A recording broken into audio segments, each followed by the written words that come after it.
inside the 30. Hester's going to take it all the way for a touchdown. Fields stumbling, trying to cut it back. Justin Fields making magic happen. There goes Fields. Touchdown! Hurts on first down, fires downfield. It's Deshaun Jackson back in the lineup. Missed the last 7 games, and he will take it 81 yards. A somersault into the end zone. His first touchdown of the season.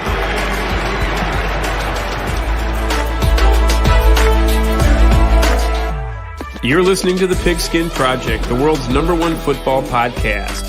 Now, with more insights on all things football, here are your hosts, Ben Hansen and Ryan Matthews. Ladies and gentlemen, we got a new look around here, just a little bit. We put a little bit of work today. Oh my God, that new intro gets me fired up, man. It is that new so intro cool. is awesome. I mean, don't get me wrong, our old intro was awesome, but that little guitar riff there at the end is just it's phenomenal. Okay, it's crazy. Again, like you said, there's some house cleaning work that we're tying everything together for the start of the season. It's gonna be great. Yeah. Before we get into our weekly news segment, I just got to say, the first headline that everybody's talking about right now is that today is the last day until week 1 of the NFL season. Bills versus Rams. I just got chills through my body. Seriously. Like, this is going to be so much fun. I cannot wait. This show is going to be so big. And anybody that's watching right now, thank you guys so much. Stay along for the ride, because I promise you it's going to be so much fun. But without further ado, Ryan and Ben bring you weekly news. ladies and gentlemen, it is weekly news time, and we don't really have all that much to talk about today. However, wide receiver Emmanuel Sanders is retiring after 12 seasons in the NFL. So that's, congratulations on a great career. However, not really too big. No. Joe Flacco is going to start for the Jets week 1 following Zach Wilson's injury. Not really too much of a shocker there. However, Joe Flacco is going to be playing against his former team in the Ravens, and we'll be talking about that shortly after. Right after that, here's my mom chiming in. Hi, Benjamin. There you go. Yeah. Hi. And hi, Mom. Yeah, thanks. Anyways, so next up, Mitch Trubisky is going to start for the Steelers. That's going to be fun. I bet you're happy about that one. Pushing the Mitch Trubisky agenda on everyone. Oh my God. Yeah, no, I am full-fledged. I am the conductor of the Mitch Trubisky hype train. Okay. Anyways, speaking of AFC North quarterbacks, Ravens quarterback Lamar Jackson says that the deadline for his extension is this Friday. The team reportedly hasn't offered what Lamar wants or hadn't guaranteed the money that other quarterbacks are getting right now. That is pretty big news. Yeah, it goes back. I don't think it's probably the amount per year, because they're probably around the 42-ish. That's what Patrick Mahomes and Josh Allen are getting paid. Obviously, we don't know. I'm just guessing. But I think it probably stems to the guaranteed rate. And again, like I said, we saw the guaranteed rate that Deshaun got, and that's probably what he wants. But again, that's just not what the market is right now. I wouldn't be surprised if they end up just franchise tagging him twice and then letting him go. So right. Next headline is George Kittle is dealing with a groin injury, which makes his status for week 1 up in the air. Contrary to what, a lot of people think. I mean, this guy, he's kind of injury prone, but at the same exact time, I mean, he's still really, really good tight end. Definitely a threat to my Bears week 1, but definitely something to keep track of. And then Packers left tackle David Bakhtiari, and this is weird for me to say, but my favorite Packer, because he's just a good guy.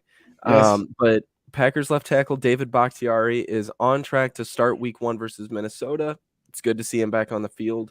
But our last headline is not one that you're going to really think is a big news, but I think that this is a huge deal, and I'll explain why.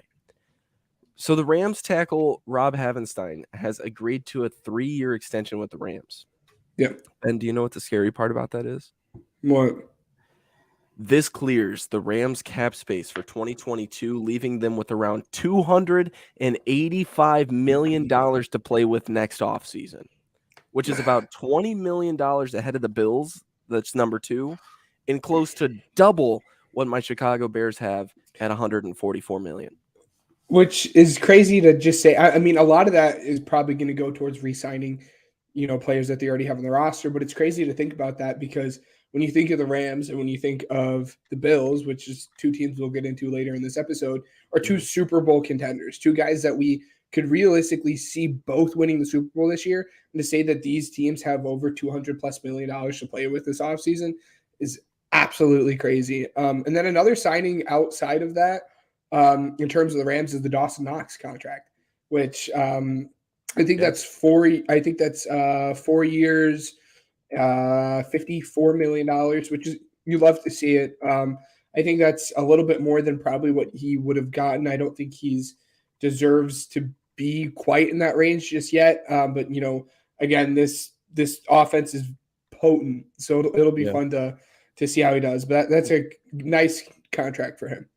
Yeah, no, absolutely. But ladies and gentlemen, as you can see in the title of today's episode, we have a special guest on with us today. Let's go ahead and bring him in. Matt Hartman. This is, I believe, your 3rd episode in? 4th, maybe? 4th? Sounds right. Yeah, 4th. So welcome back to the show. You already know it's going to be a lot of fun. I mean, who better to start off the league year with than the 3 of us? We've been through a lot together, going to the scouting combine together, talking about a lot of sports. You're a fill-in for whenever, I need a day off or Ben needs a day off. So Matt, what are you thinking before we get into these next segments, and how excited are you for this week? The last few days have just been me kind of swirling my brain about how the Saints are going to win the Super Bowl. Because I do it every year the week before. So that's kind of been my whole week. It's Jameis Winston's going to throw for, 6,000 yards and things like that. So I'm praying on the Saints' downfall. You don't even understand. I understand why. I don't know who it was on ESPN. I'm sure you probably. I'm sure you know what I'm Bart talking about. Scott? Unbelievable. Maybe the one who was saying Jameis is winning MVP. Yep. That's No terrible. It's one of us. That's awful. And then, you guys know who Peter King is? Yeah. Yes. He predicted the Saints to be the 1 seed. Peter King doesn't know what he's talking about. And all right. he predicted the Eagles to be the 2, so that's where I drew the line. Oh, yeah? But yeah. Ben, you look like you got a little upset at that last comment from Matt. Not really upset, but upset. Ladies and gentlemen, we're introducing a new segment today. Just when you thought it was safe to play the underdog, we put you on Upset Alert. Ladies and gentlemen, Upset Alert is the new segment today where the 3 of us, normally it'll be Ben and I just for the season, but the 3 of us are going to be thinking of different matchups that could end in a potential upset. And I picked one, I picked 2 actually, but I picked one of them that you guys aren't necessarily going to like, but I think it's definitely one to consider. Yeah. However, I think we should let our guest go first with his upset pick of the week. Oh, I bet you'd like that. But let me just note one thing. Shortly after this, we are going to be picking our games for the week. Mm-hmm. So this does not mean that we think that this team could upset the other will upset the other team, but what we're saying is that they could upset the other team. Yeah. So just note that, but otherwise, Matt, the floor is yours. My upset is actually going to be on Monday night. It's not going to be a Sunday night football game. I'm talking about the Broncos against the Seahawks, and you're thinking the Seahawks, what? They have Geno Smith starting at quarterback, and that's true, but I don't think that this is a game where we're talking about shootout, because Geno Smith against Russell Wilson, they're not winning that shootout. I think this is a game of who will get to 20 first, and there's a realistic possibility with that environment Russell Wilson doesn't get to 20. First game, first head coaching game for Nathaniel Hackett, new head coach of the Broncos. I think this could be a game where the veteran Pete Carroll, the veteran Geno Smith come, stay in town, watch Russ kind of come around and say, I'm gonna bite your heads off, and we're gonna let's ride Broncos country. But no, not in Seattle week 1. That's gonna have to start week 2.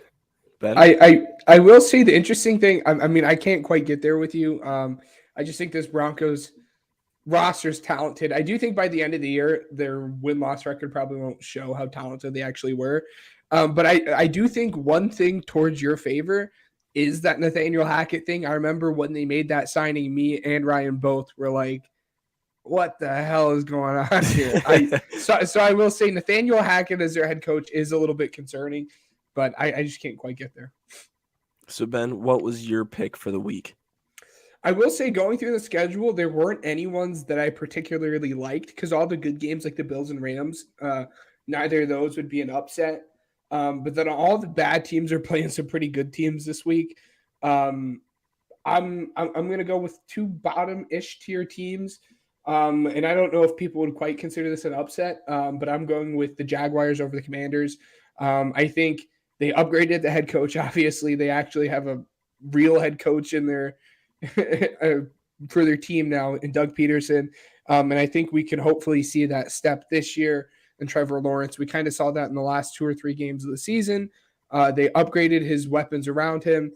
So I would not at all be surprised if the Jaguars come out of this. And honestly, I wouldn't be surprised if the Jaguars come out of this by more than 10 points.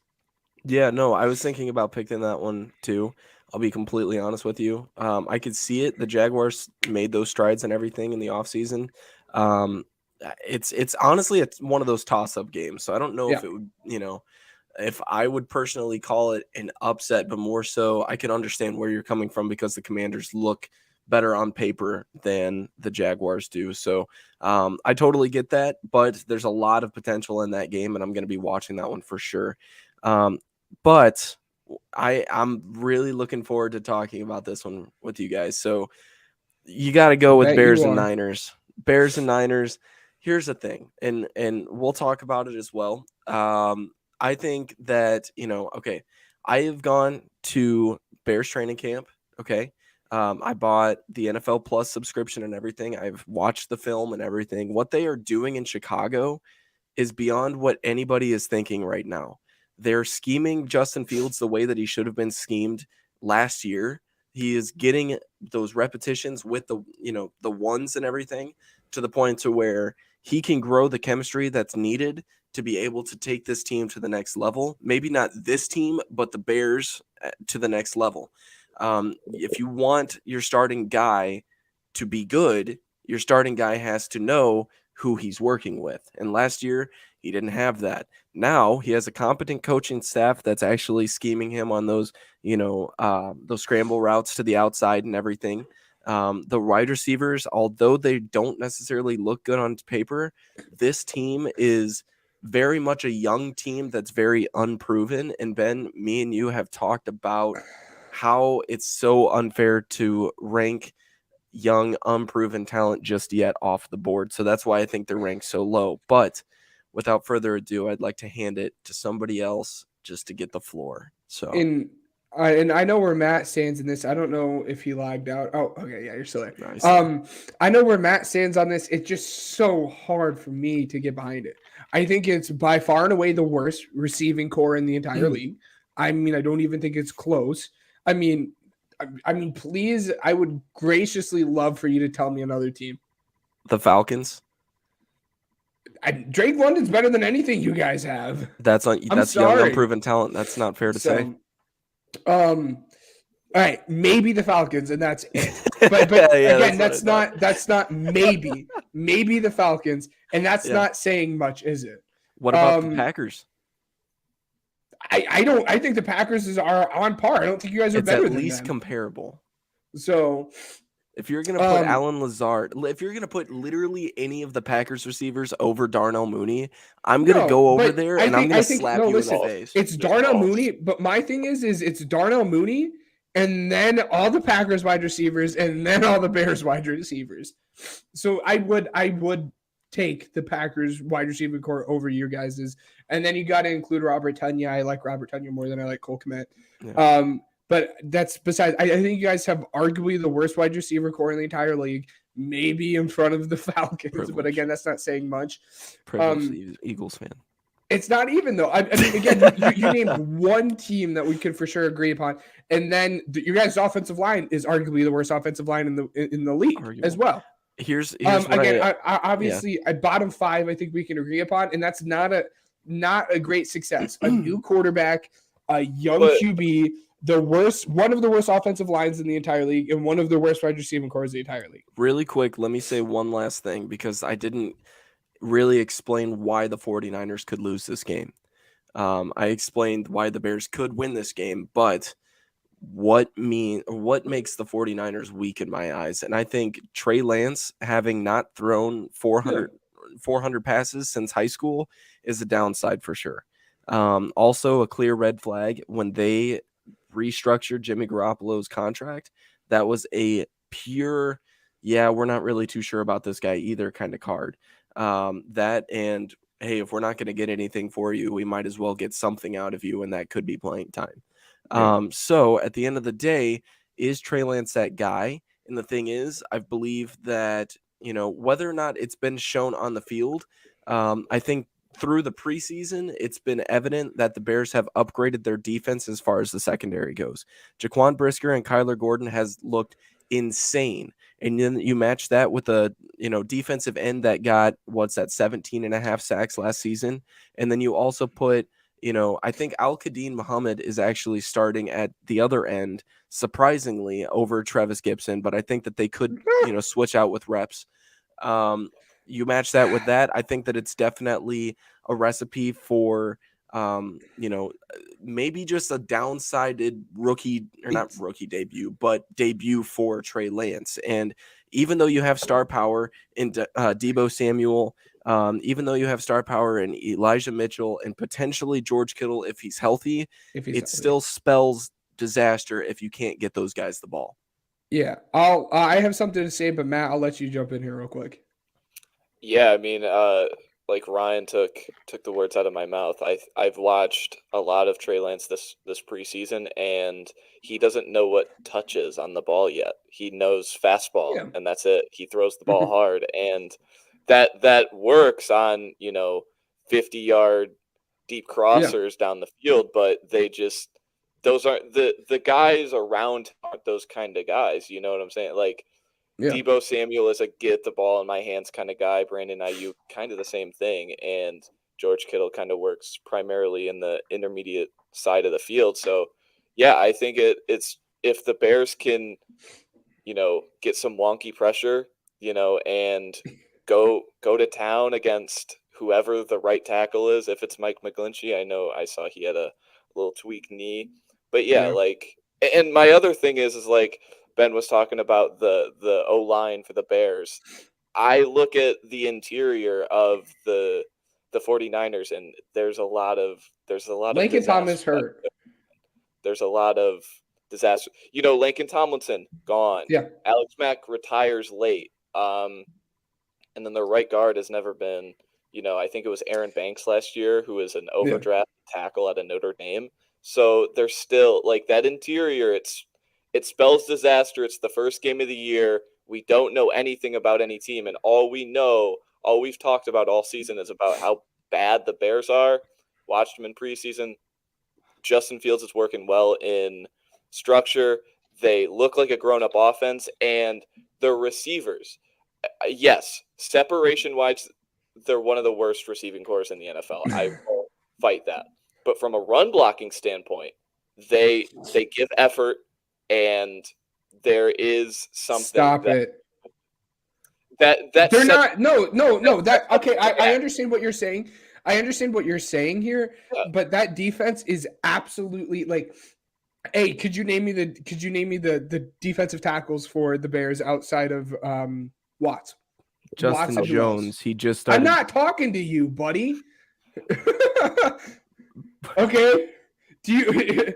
But that's besides. Like again, I understand that's a weak spot, but that's neither a strong spot for the Bears. I think the you're saying tackles, one.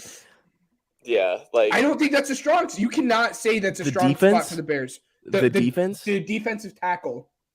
Okay, position. just that one position. Yes, the defensive tackle position. Maybe. Okay. But you said defense. You didn't say tackle. yes, and the defensive tackle. tackle. The defensive tackle makes a big impact in Kyle Shanahan's outside zone run scheme.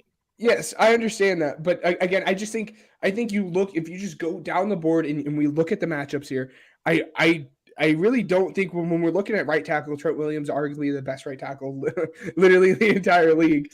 But then like Nick Bosa is gonna put whoever is starting out there, he's gonna wreck. I mean, Justin Fields is not gonna have more than a second and a half to throw the football. And let's be honest, their linebackers, Drew Kinlaw and Fred Warner, are just gonna eat up the middle of that field. Wait, I just don't think.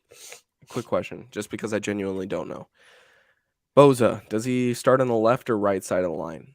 I think he. Because from what I've heard, what I've heard is that he's going to be starting on the left.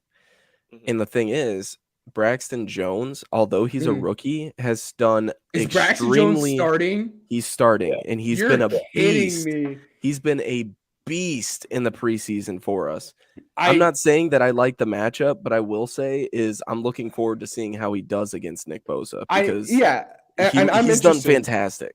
I'm interested to see how that's going to go too as well, because I said at the start of preseason with the Braxton Jones thing, either your guys' offensive line is just trash, and that's why Braxton Jones is starting. Did you see who was starting as far as the offensive line? It's actually kind of breaking news. Not breaking news, but like to you.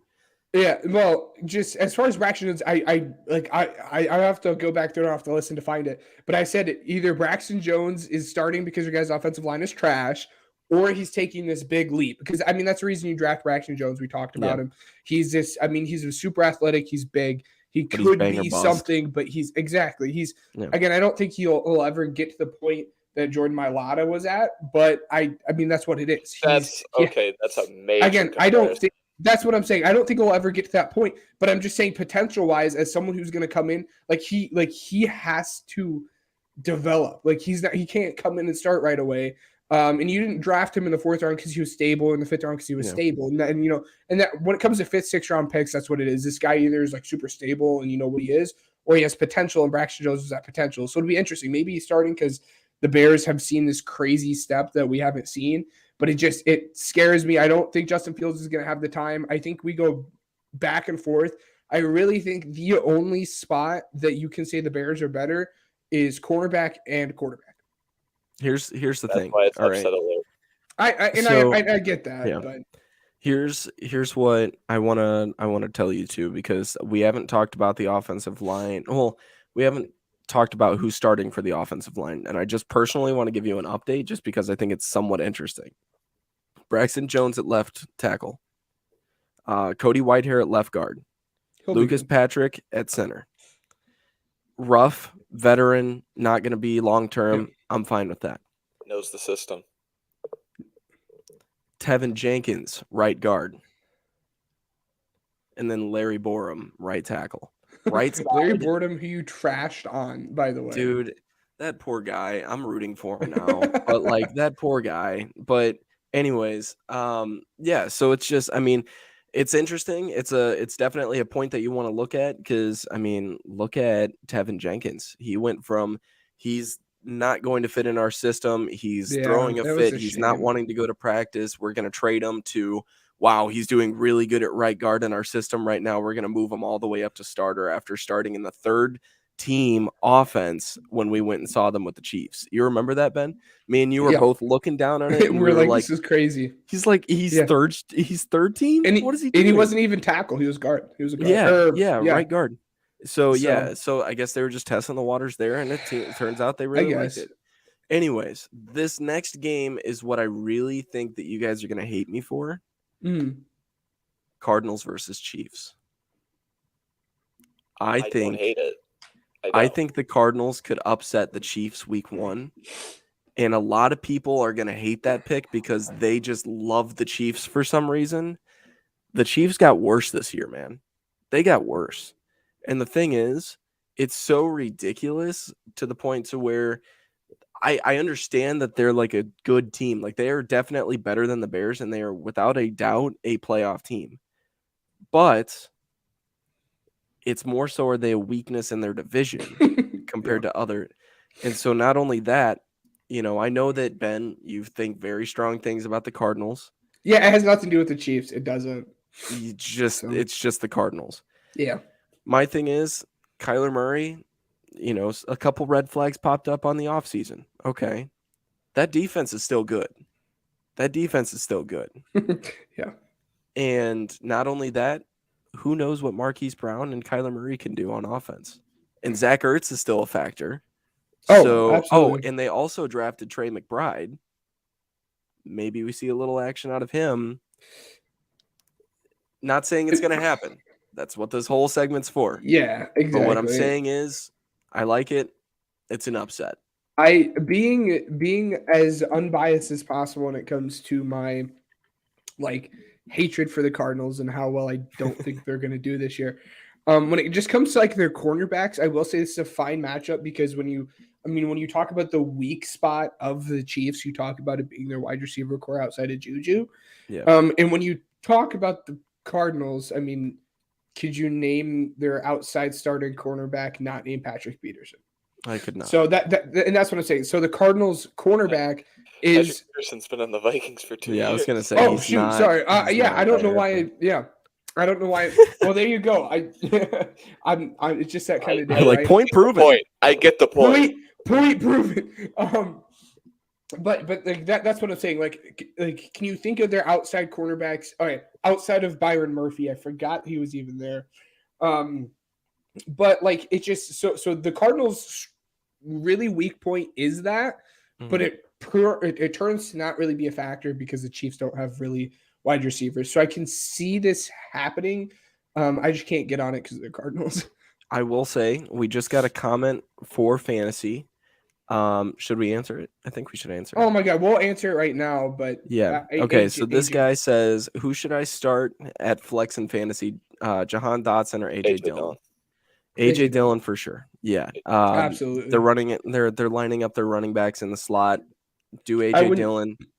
It's gonna be good. He's gonna be a strength. A rookie wide receiver this year.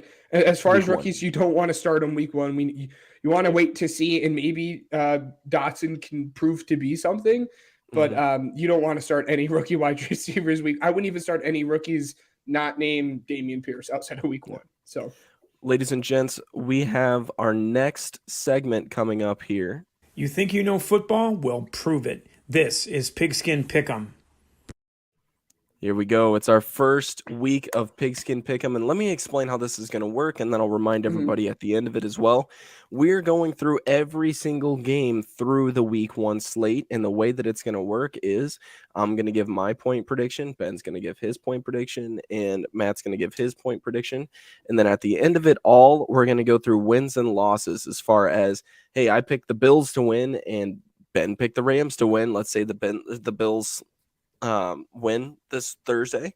So as a result, I would win that week and Ben would lose that week. It's nothing to do with just points or anything like that. But yeah. So it's just correct predictions or not for outcome. Yeah. So are we doing we talk about Bills, I do Bills, you do Bills, Matt does Bills, or I think that's a more easier schedule, but yeah, so what we're doing is just Thursday night football. Oh, just Sunday Thursday night. Yeah, well, no, we're doing the whole thing, but starting out. But are we doing team individuals? So are we each going to do our prediction for the Bills, and then each of the predictions for the Eagles, and then each of the Niners, or am I going to run through my entire? Okay, so we're doing team by team. We're doing matchup by matchup. Yeah. So I would say all right, let's just go ahead and start it off. So I'll start it. Bills and Rams. Bills at Rams in Los Angeles. Matthew Stafford has some elbow injuries that's probably going to last all year round, except he says that he feels normal. Van Jefferson is out for the week. I like the Bills in this one, but it's going to be a really close one, and I think it's going to be high scoring. Give me the Bills at 27-24. Okay. High 27-24. I'm on the flip side of this. I think this is just gonna be a great game, and I mean, let's just talk for a second. What an awesome game for football to open back up to. I mean, again, realistically, this could be our Super Bowl matchup. We could see these two teams playing in the Super Bowl. That's how good this week 1 matchup is. Like you said, I think this is gonna be a high scoring game. I do have the Bills coming out. I'm gonna say 38. 35. We'll do 38, 33. 38, 33. Bills. Okay. And 38, 33 Matt? Bills. Yeah, so I'm a realist compared to you guys, I think. I don't think this is going to be a close game. I think one team is clearly better than the other, especially with all the injuries on one side of it. I think this is the game where everyone is like, yeah, we were right about the Bills. Yeah. I think this is a game just Josh Allen's going to shine, Stephon Diggs is going to shine, and that secondary is going to shine. Without Tre'Davious White, I will say, but that's their only kind of missing piece, and that piece will come. So this team theoretically is going to get better, can get better, I should say, without more injuries. So I'm going to go, I think the Bills are going to win 35-20. Wow. Okay. So Yeah, there's I our think this is Thursday a night Bills football team, game. I will say, Here's- doing the math on the fly here, like, that's tough. Yeah. Yeah. Okay. So what I will say too, this means this Pigskin Pick'em specifically means a lot to me personally, because a year ago I was running a YouTube channel called Matthew's Sports Analysis, and I remember having been on at some point, and so a year later, knowing we have a pretty good podcast that's going to be very good here in the future as well. Stay tuned, but let's go ahead and get into our Sunday slate at noon. Eagles at Lions. I really like the Eagles this year, but I think the Lions are going to put up a little bit of a fight here, but I'm still picking the Eagles. It's just going to be a little bit closer than what people think because the Lions made good strides. Give me the Eagles here 27 to I'm going to give the Lions 14. Give me the Lions 13. So 1 touchdown, 2 field goals. Oh, that's tough. We talked about it in the last podcast. I think there's a chance that the Eagles come out stumbling because they have all this buzz. But if the Eagles lose this game, it's not because the Lions are going to beat them. It's because the Eagles are going to lose. I think the Lions are just getting a crazy amount of hype because of everything on Hard Knocks. I still think they're probably only winning 5 games this year. Like I really don't think I think people are hyping them up way too much than what it is. I could see the Eagles taking this, we'll say 27-17. Okay. Giving the Lions a little bit more prop. Let me just say this really quick, Matt, before you go. I've been on the Lions hype train before Hard Knocks. So I was conducting that train before it was cool. Okay. So screw everybody else. But anyways, Matt, go for it. Yeah, I like the Lions next year. I think they did a lot of things good this offseason, and everyone talks about I love their draft. Well, drafts don't translate year 1, typically. Yeah. And I don't think and the thing is, it's like everyone talks about the Lions getting maxed out, and the max out for them is 8 wins, maybe 9 wins. I've heard playoffs, which is ridiculous because Jared Goff is their quarterback. When has Jared Goff ever maximized a team? That's why Matthew Stafford is the quarterback of the Rams. Exactly. So, but yeah, like I like what the Lions did. They did a few good things. DJ Chark, Aiden Hutchinson, who just fell into their lap. But yeah, the Eagles are legit. Besides one guy, and that's Jalen Hurts. I need to see. Yeah, but I don't think I think the conversation there, though. I didn't mean to cut you off. Yeah. I don't think it's not that Jalen Hurts can't be the guy. It's just we haven't seen him be the guy. I'm iffy on it. Like I think everything is perfect for Jalen Hurts. I think I thought about it yesterday. I'm thinking about who to pick for this division, and I'm thinking, oh my God, if Dak was in this offense, oh my God, it'd be over. they'd be, Super Bowl contenders. But they're still just the Eagles to me with a lot of talent, but I need to see Jalen Hurts. And this is kind of a layup game for them. Just don't get in your own way, I think. I'm going to take the Eagles 24-20. The Lions will cover, though. Okay. So that takes us to the next game, San Francisco in Chicago. Very weird way to say that. So 49ers at Bears. It's my birthday, and the Bears know that, so they're going to win. I'm just kidding. No. But they are going to win this game. I picked them as an upset. However, they're going to win this game, and it's going to be very close, and it's going to come down to the wire. I'm going to be on the edge of my seat, sweating on my birthday in Buffalo Wild Wings, just chilling. The Bears are going to win this by a last-second field goal, and it's going to be 23-21 Bears. Okay. They're going to find the end zone. They're going to find the end zone twice. Okay. And it'll be okay. I have it just a close game. I have it a close game as you do. I do think the Niners are better, but I do think the Bears have the better quarterback, and I think Trey Lance is going to struggle. I just think all in all, the better team usually wins. I do have it just being decided by a field goal, but I do have it being 17-20 Niners. Okay. And then Matt? Yeah, I kind of remember the game last year in Chicago. It was week 2. The Bengals played the Bears. Yes. And Joe Burrow had one of his worst games ever. And so that's where I'm kind of thinking about it now. I think a lot of turnovers are going to happen for Trey Lance in his first real test game, with Jimmy Garoppolo breathing down his neck. I think he's going to turn the ball over. I think it's going to be a lower scoring game. And I think it's going to be Bears 14-13. Wow. Statement win for Chicago week 1. I wouldn't call that a statement win, but yes. It's a starting out 1-0 Yeah. for That's a team nice. that everyone's called the worst team in the NFL. Yeah. So yeah, momentum going into Green Bay week 2. I love it. Okay, Anyways, whoa. beating the 49ers is something Green Bay doesn't know how to do. So they're like, I will say that's that? the momentum.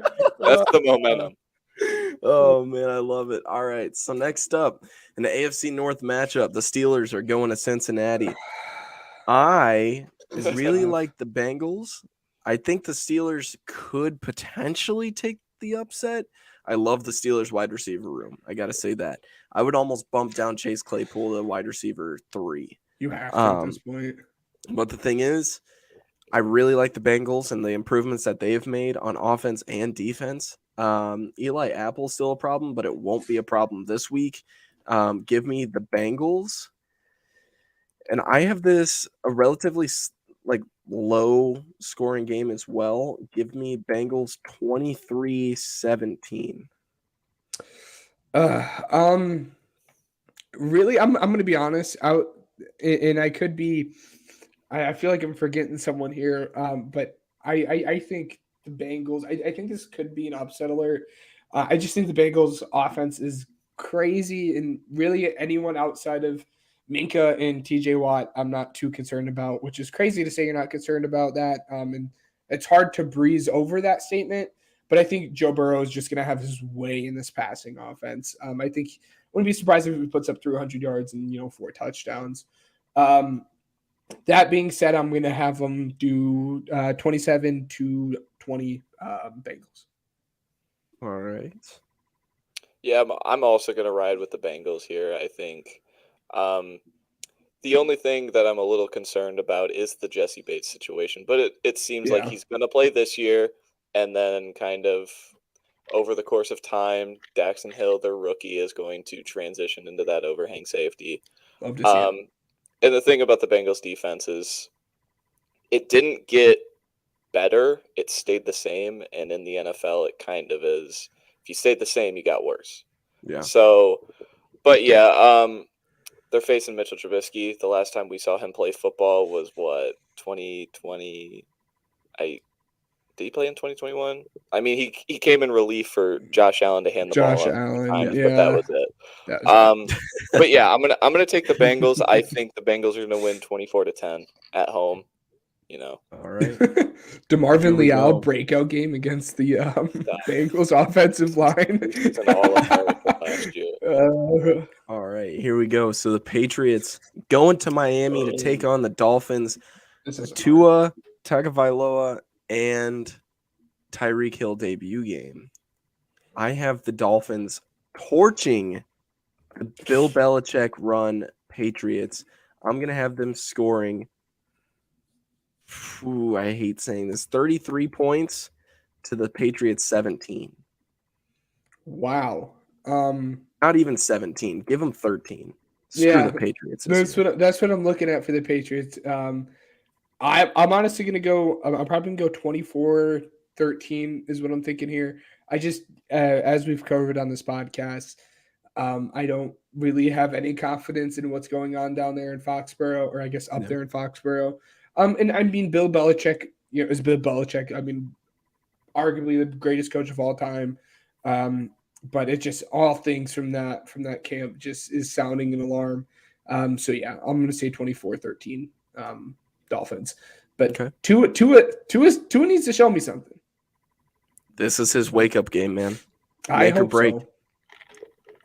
Yeah, to kind of bounce off Ben's point, I've never seen a training camp where it's just bad things about an offense. It's like I haven't seen a single good statement from a Patriots beat writer that says this offense is on track. And it wasn't in the preseason games, and that's why I am also going to take the Dolphins. It's kind of repetitive, but yeah, I'm enjoyed to watch Tua this year. It's his make or break year. You trade for Tyreek Hill, who is the most dynamic playmaker in all of football by far to me. And yeah, I think also adding Jalen Waddle, who they had to use in kind of underneath patterns last year just to get the ball in his hands. Now you got two of those guys. And that sets up the deep. But yeah, I'm going to take the Dolphins 28-17. I still like Mac Jones. I'm going to be that crazy guy to say it. I like the Bears more than I do the Patriots this year. Anyways, moving on to the next matchup. Baker Mayfield revenge game. This will be fun. Cleveland makes their way to the Panthers, and I have the Browns still pulling out the win. I'm going to go 21 to this one's a little tough. 21-10. Wow. Panthers don't get it rolling. I don't like their. How many rushing yards does Nick Chubb have in your mind in that game? My mind, week one. Here's the thing. It's not so much about Nick Chubb. I am fully on the Jacoby Brissett train. I like him as a second, back. So I think him and I think Amari Cooper are going to be lighting it up. I really like Donovan Peoples-Jones this year. I think he's like a standout candidate. For that reason, though, I'm taking the Browns. You know what? Let me switch up the point prediction. I'm going Browns 28 to the Panthers 13. I can't get there. It's Jacoby Brissett. I mean, the last time we saw him start, 10 games or something, it didn't turn out too well. I think he's a number 2, and I think he's a solid number 2, but I wouldn't want him starting for the long term. And I know for a fact this is just going to hurt me. But I think CMC is bouncing back. We'll get to it later in the season. CMC, I think, is the breakout or comeback player of the year this year.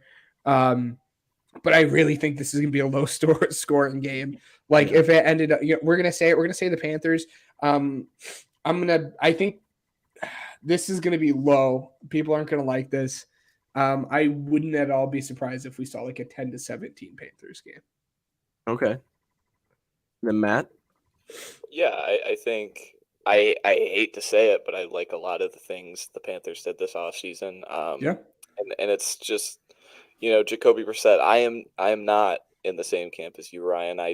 don't think he's good. He hasn't been good. And I don't think he will be good personally. And so I think that's where I'm just looking at who is the grown up at quarterback. It's Baker. It's the Panthers. I think these rosters are somewhat even on a no quarterback scale besides maybe, star power on defense, Myles Garrett and Denzel Ward. But yeah, I'm going to take the Panthers. I think it's going to be 27-13. Might I add real quick, grown up and Baker Mayfield will probably never be said in the same sentence again. That might have been the first time someone has said that. It's ever. Weird. You say that, and then you go back and you watch 2020 Baker before the torn labrum on the left shoulder, and you go, man, that guy was doing some good things.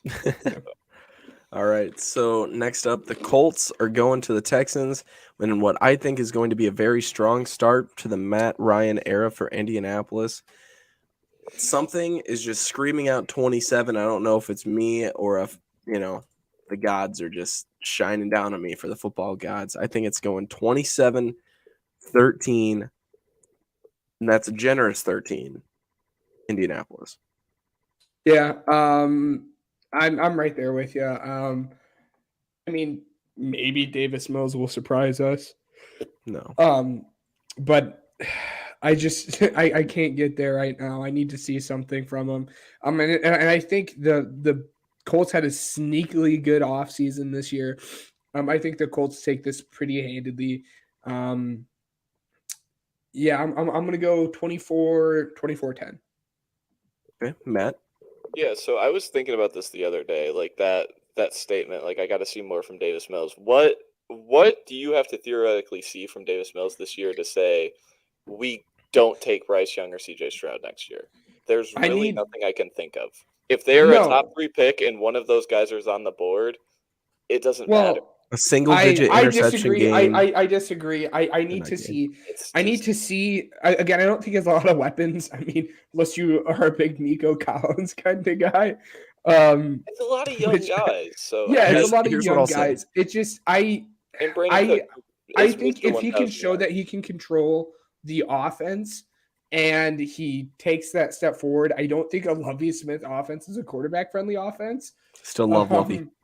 I understand that, but I think as long as he can can show that he can command this offense, he could get another season. And I don't really think that's based off of how well he performed. I just think it's based off of who's probably going to be there at the number 1 pick. We'll get to him later in the episode.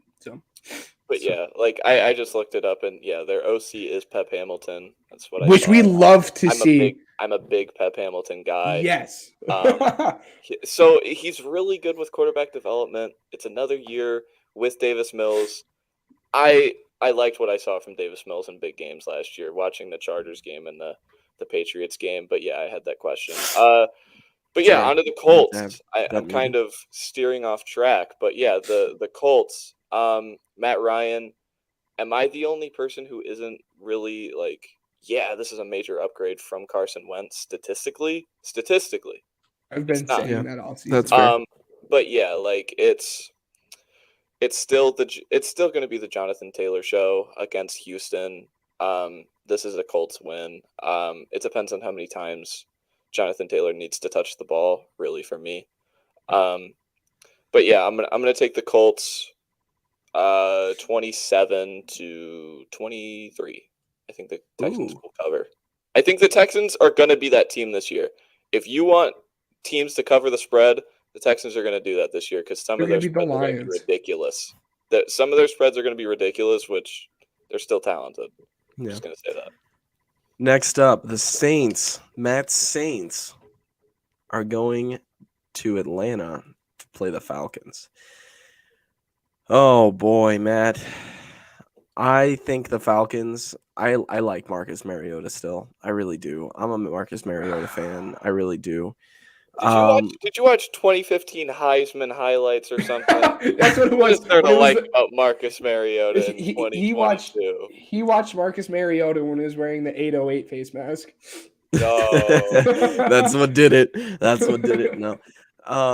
I really like him. I really think that he's going to make a statement this year. However, it's not going to be during this game. The Saints are just I really like their offense, man. Jameis Winston has a lot to work with, and this is probably the strongest team he's played with. However, it's going to be a little interesting to see the new coaching staff. Not enough people are talking about that. But I think that the Saints are going to win this one for sure. But we're going to see a little bit of a closer game. There's a potential that the Saints split with the Falcons this year, I think. It's going to be one of those games that the Saints should have won, but they just didn't for some reason.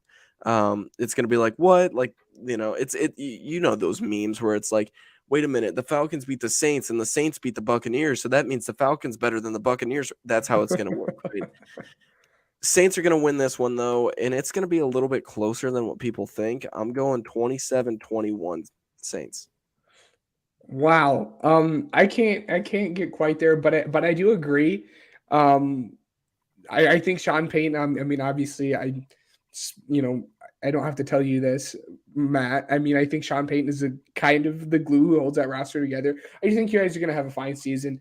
The coaching concerns me a little bit. And obviously you can't make the one-to-one comparison, but look what happened the last time Dennis Allen was the head coach of a team. It was the 2012 through 2014 Raiders. And I think like the most he won was 4 games in his 3-year stint. So it doesn't turn out well. And to you real quick, Ryan, I wouldn't be surprised at all if Desmond Ridder is the starting QB, by the way. That's the thing. I'm really conflicted. I really like Desmond Ridder too. So it's like, you got to pick one, but I'm also a really big Marcus Mariota fan. Yeah. I loved what Desmond Ridder did in the combine. It's hard to root against him. I'm honestly going to go with like 24-10 Saints. No, okay. I don't think it's going to really be close. Matt? Yeah, I'm gonna start and just get my little Falcons thing before I rant about my team. But yeah, like AJ Terrell, good. Kyle Pitts, good.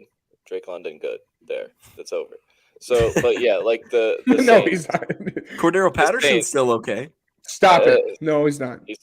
He's 37 years old playing running back. But yeah, so like back to the Saints. Jameis. I mean, Jameis is coming off a torn ACL at quarterback. I have been one of the very cautiously optimistic Jameis Winston Saints fans. I'm really not bought into he's going to be the guy. He can be, but like he needs to have a Ryan Tannehill type career arc.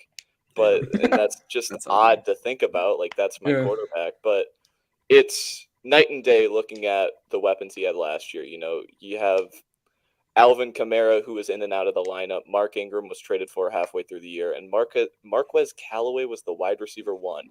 That guy is the wide receiver 5 as of today. So, like, that is how night and day this weapons is. And then the defense. Don't get me started on the defense. I'll go all day. But, like, I'm still iffy on, Pete Carmichael. You know, he's never play called a game besides the 1 year Sean Payton was suspended for Bountygate. So, like, that's been a long time. And the thing about Sean Payton is the thing about coaches is they don't share all their secrets. And how many of those secrets was keeping the Saints together. But, yeah, I'm talking too much. We'll get to the score prediction. Saints 56-0. Yeah. Real quick. Marcus May update. What is he playing in this game? I mean, the beat writer I follow, Nick Underhill, he said that it should be a go. Like he's not going to have a trial or anything until like at least November. So I mean, I think it's the same way we look at Kamara. It's kind of probably 2023. You know, you got some problematic the attorney for Marcus May says he's innocent, which But yeah, so I think he's going to play, but there is always that midseason 6-game suspension for starting free safety. But yeah. Next up, Ravens are going to New York to face the Jets. I'm sorry, Joe Flacco, you are getting toasted. Ravens are going to beat the Jets, and it's not going to be close. Give me 38 to, I'm going to say about 13. I do like Elijah Moore. I do like Breece Hall. Again, I'd cool it on these rookies. You're right. Yeah, I think Breece Hall is actually behind Michael Carter. That being said, quick and easy, 33-10 Ravens. I don't think it's going to be really close. Yeah, you guys remember that game a few years ago where Lamar returned to Miami against the Dolphins and started his MVP tour? That's kind of the vibe I get from this. No contract is going to be settled by, tomorrow, essentially. So, because of all the guaranteed money he wants because of that predator in Cleveland. But I think this is a season for Lamar to just prove it.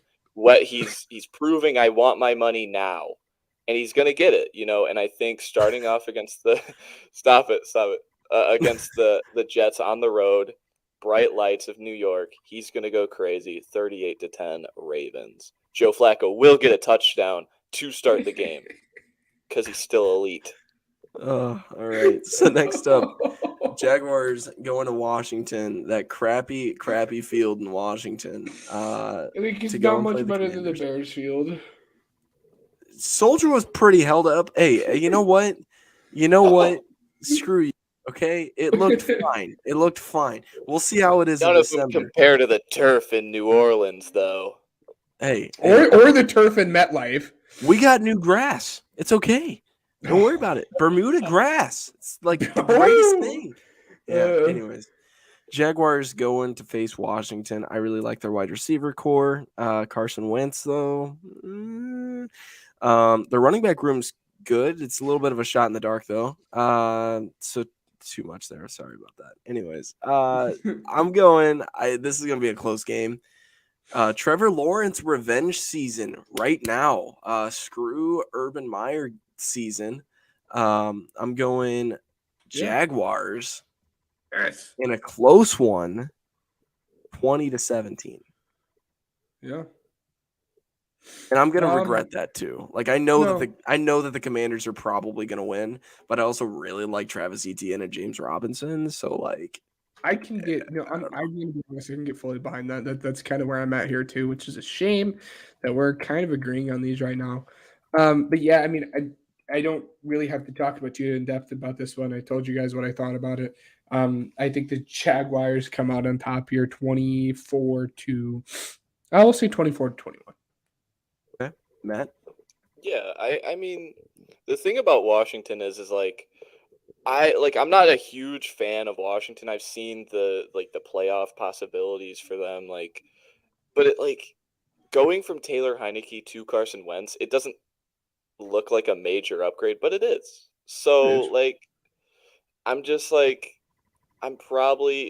take Washington to go against you guys just because they are probably the favorite at home. I'm gonna take them in a lower scoring game, 20-17, but it is what it is. All right. So that is the end of our noon or 1 p.m. Eastern time games, which moves us to Minnesota for the Green Bay and Minnesota game. Week 1 matchup. And guys, it would really be a perfect birthday if the Bears can pull off a shocker against San Francisco. And the Vikings are just like, hey, guess what, Aaron Rodgers? Screw you. We're going to sack you with your old buddy that played with you for the last couple of years. It'll be okay. Don't even worry about it. Try not to break your collarbone, but if you do, we're not going to be mad. Screw you. Vikings to the moon. I'm just because points don't matter, give me 99-0 Vikings. Which is a real shame. I know I kind of know where Matt stands on this. I was kind of hoping I knew you weren't going to pick the Packers, but I was kind of hoping you were going to. Well, screw the Packers. Again, I really don't think we're talking enough about this head coaching change here with the Vikings. I think them taking this offensive guy. I really want to hold back my award prediction here. I'm just going to say it, though. I have Justin Jefferson as the offensive player of the year this year. I think this is going to be a pass-heavy offense. I don't think he's going to do what Cooper Kupp did, but we saw what happened when the Rams offense was on fire. So the realistic thing is let's take that Rams OC and bring him here as a head coach. I'm going to say 26-20 Vikings. Yeah, I mean, we're talking about awards with Justin Jefferson. Let's talk about awards the last 2 years. That guy, Aaron Rodgers, is the Yeah, back-to-back MVP. So I'm going to take him over Kirk yeah. Cousins. You know how I stand on Kirk Cousins, but it's the first game of Kevin O'Connell, so I really am hesitant to take him over the Packers because I know what Green Bay is. I know they have, like I said, a grown-up. The phrase I use, grown up at quarterback in Aaron Rodgers. They have a grown up head coach in Matt LaFleur, and a two-headed monster running the ball. And I think that's going to show up in this game. And I'm going to take the Packers 31-24. Okay, so Matt's been taking some of Aaron Rodgers' Percocets. Anyways, so the Giants are going to Tennessee to play the Titans. This is just an absolute crapshoot of a game. I'm not a fan, but you know what? Give me the Giants. I want the Giants 14-10. Wow. I just think you forget about King freaking Henry, my friend. Ooh, I did. And I have him on my fantasy team on the other league that we're, just saying. No, He can still go for 400 yards. That's fine. Just don't win the game. No, I think it's gonna be the Titans. I do think it's gonna be a lower scoring game. We'll go 17-10 Titans. Okay. Matt? Yeah, the only thing I want out of this game is to just see Malik Willis in an offense. Like I just want to see him happening. I want to see him run the ball a few times just Can we to get show a package? that just to show that they're like committed to using him in the regular season because he is a dynamic athlete at quarterback. Yeah. But yeah, I like what the Giants did in the offseason, but they're just a year away, and that guy Daniel Jones is not good. So I'm going to take the Titans 24-13. All right. Then next up, the Raiders are going to Los Angeles to play the Chargers. I didn't almost just say Vegas. So I'm taking the Chargers. Not really much to say, except I think that Derek Carr and Devontae Adams is going to be a much watch thing. Still, I'm taking the Chargers in a high-scoring affair, 38-31. Ooh, that's classic. Fun. It's going to be a classic. No, I think it'll be fun to see them in terms of Carr and Adams play back kind of in their Fresno days. I don't think that connection will be there. I think this Chargers defense is sorely underrated, and I really don't have to explain to you guys about this Chargers offense. I'm gonna go with like a 35 to like 24. I'm gonna go with a 35 to 20. Yeah. Okay, Matt. The classic statement about the Chargers always is they look beautiful on paper, and that doesn't change this year. Is but their special I am teams good? I am so that they've needed that the last couple of years. But yeah, I am so enthralled with Justin Herbert. He's all I've watched his whole season last year, and he is from an intangible side of the game, he's just the greatest quarterback I've ever seen. And so I'm going to take the Chargers week 1, even if J.C. Jackson doesn't play. I think we're going to see Derek Carr and Devontae Adams not lose a step, but that offensive line, I don't think Josh Jacobs is going to be able to run the ball, and they're just not going to get it done. So I'm going to take the Chargers 31-24. All right. So next up is the Chiefs going to Arizona. What I would say is the Cardinals secondary is a red flag, even though I said that they are potentially upset alert. I think that, it's going to be a high-scoring offensive game, but at the end of the day, the Chiefs are going to win. And it's going to be – I'm going to go 28-24 Chiefs. There's only so much that Budda Baker can do. So I think that I think Ben's still there, right? Unless – oh, there he goes. Yeah, he was frozen. All right, there you go. Can you guys see me? Yeah, you're good. You're good. 24-17 Chiefs. I'm not talking about this game. Wait, what was it? 27-24? 24-17 Chiefs. 24-17. Gotcha. All right. Matt? Yeah, I think it's Patrick Mahomes in September. I don't know if he's like unbeaten in September, but he has like 20 wins to like less than 2 losses. And so he's so good in the start of the year. Depends on Vance Joseph. If his design blitzes can get home, we'll see. I don't think that's going to happen. I think it's still going to be a high scoring game, 31-27 Chiefs. I just want to say he lost 2 games in September last year. But what was your final? 31-27. Okay. That means that it's the end of the afternoon game, so we have just 2 more games to predict. So we have Sunday Night Football, the Buccaneers going against the Cowboys. This is going to be a good one. However, I have the Buccaneers cranking out this win. I'm going to say it's going to be 27-20. I think this is going to be a fun game to kind of see how this offense operates without a clear number 2 wide receiver. And I think it'll be fun to kind of see the Tony Pollard versus Zeke.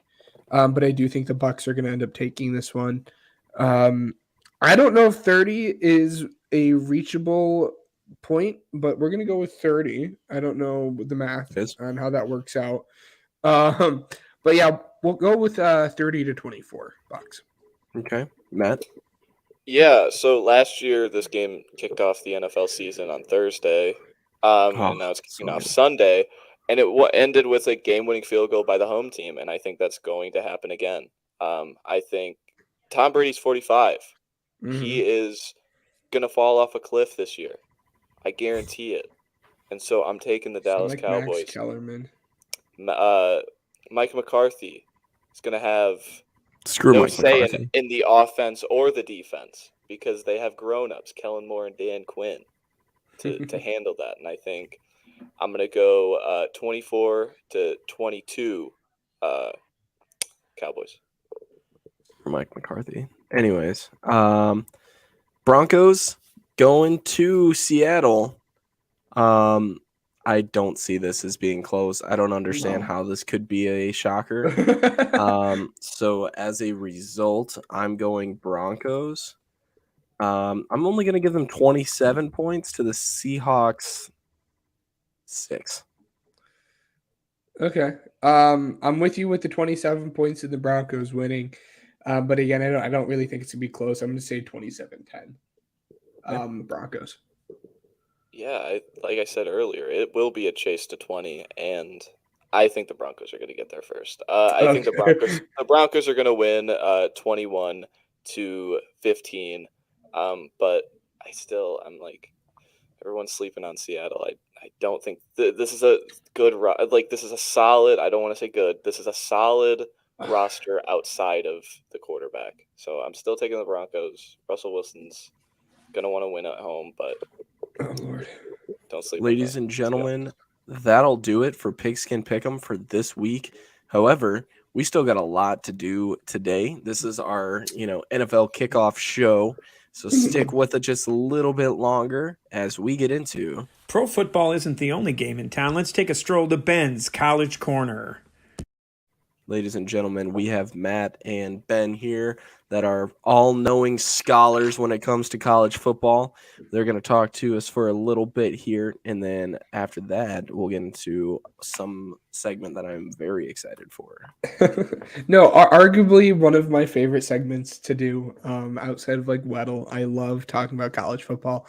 I think this was a super fun week 1, if we want to call it a week 1, and the week before that, week 0. But I thought we had some really good games. I know there's a very specific game later that we kind of want to get into, but I thought the Notre Dame Ohio State game was pretty good. I will say Ohio State's offense underwhelmed me a little bit.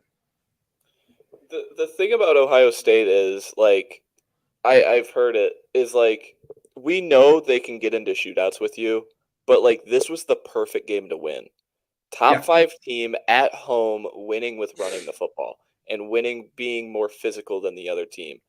And that was something I feel like a lot of people questioned this offseason was their physicality. You lose Jackson Smith-Njigba early in the game to a hamstring injury. and they still just made the best of it. There was a lot of timing throws that CJ Stroud just didn't hit that he would hit with Garrett Wilson and Chris Olave. It just takes time. This was a game I was kind of putting them on upset alert just because it is a new wide receiver room around him, somewhat new, starting. But yeah, I think this was just a hard-nosed football game, and Tyler Buckner, the Notre Dame quarterback, sucks. So it was really Notre Dame had one plan was like, we know we're going to lose this game, but we're going to control the clock as well as we can, and it just bit them, Yeah, it was. I don't know. I just think we need to start talking, and I guess it's kind of a narrative that's already in the media, but just when push comes to shove, this Notre Dame team just cannot win big games. It's a shame, but Notre Dame, I mean, just looking forward onto Notre Dame, the one player, and I don't think this really comes as a shock to anyone, the one player that I'm really looking forward to on offense is Michael Mayer. I think he could be a top 15 pick. He's a beast. He is a beast. But I mean, going into is there anything else you want to say about this game? No, not like there wasn't really anything that was. So I wanted to watch Jackson Smith-Njigba, but like he went down early.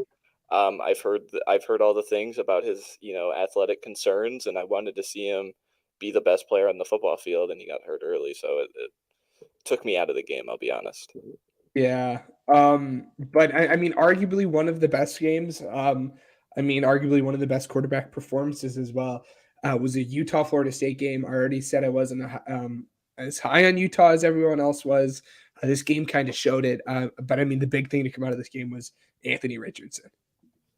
Yeah, I mean, Anthony Richardson, I'm not it's really early. I don't want to say he's legit, but he has intangibles that I love. Strong arm, poise in the pocket at times, and he's just a super athlete at quarterback. The pump fake throw, come on, that's just unfair. And that last drive by Utah is as soon as I saw them get the ball down 3, I'm like, they're winning this game, right? And then they got to a goal to go situation, and Cam Rising just throws a potato over the middle of the football game. And you Pac-12 fans at home are screaming, no, no, no, because this is another year that the Pac-12 is not going to make the 14 playoff. It's over. We look at. I disagree. Really? Okay. Yeah. You talking about that team from Southern California? I am talking about that team from Southern California. I mean, we all know how I feel about Quentin Johnston being over Jordan Addison. I think that might be one of the boldest takes I've had on this podcast. But that's besides the point. And then arguably the other best game of the week, which happened a little later, was a Florida State versus LSU game. Brian Kelly definitely did not start his tenure here in LSU as they would have wanted. He should have gone for 2. But boy, this game was a fun one. It was a shame that we wasn't able to see overtime. But it was just a fun game to watch. What was it? The number 8 for LSU. I really don't know their names yet. I felt bad for the kid. It's just that's the biggest moment of the game, and even your coach after the did you see the post game press conference? Yeah. Brian Kelly's we should know to take him out in that point of the game. I'm thinking come on, you can't bury your kids week 1. You already are really on thin ice already. But yeah, this is just there was a reason why Jaden Daniels started this game, and it was that offensive line for LSU is bad. Being bad. Exclamation point bad. I just want to show that, and I think Jaden Daniels being an athlete was the reason they were in this game, and that fumble by Florida State on the goal to go is just you can't have that. That almost lost in the game. 99 yards by Jaden Daniels, incredible blocked kick, and it's just that's how it ends. I was really hoping for a Houston UTSA situation where we're going to 4 overtimes and it's just on the edge of your seats, but yeah, it's a fun ending. It was, yeah. And in terms of LSU, honestly, the thing that I'm super interested to watch, through the season isn't particularly the team or the head coach. It's specifically Keyshawn Butte, I think is how you pronounce his last name. He like deleted everything off his social media from LSU. Dude, Kayshawn played like booty that night. He did, but like he deleted everything in terms of UCLA. This dude was like a top 3 wide receiver and prospect going into this draft. So I'd like to see where that goes. But I mean, if we're talking about high scoring games, what? That's why when I saw a lot of people talking about transfer, he's a junior who's going to be a first round pick. He's not going to transfer. He is a top 2 wide receiver in the nation. He's going to come back. I think it's just he wants to silence out the critics, and that's really it. I think he blocked out his social media. Just get off that. Get off that stuff because it's only going to be bad for you. But yeah, so he'll bounce back. Hopefully. I think LSU plays an FCS school this week. They lose the FCS. Honest to God, I think they should talk about a bio with Ryan Kelly. If they lose to FCS, I agree. They should actually really try because it's just bad at this point. Yeah, no, I agree. And in terms of like other high scoring games, that App State versus UNC game was fun. I mean, they put up 40 points in the fourth quarter and still lost. It would have been fun though, because I don't know how many people knew this. Like that was the 15-year anniversary. Gosh, this hurts me to say. That was a 15-year anniversary of App State beating Michigan.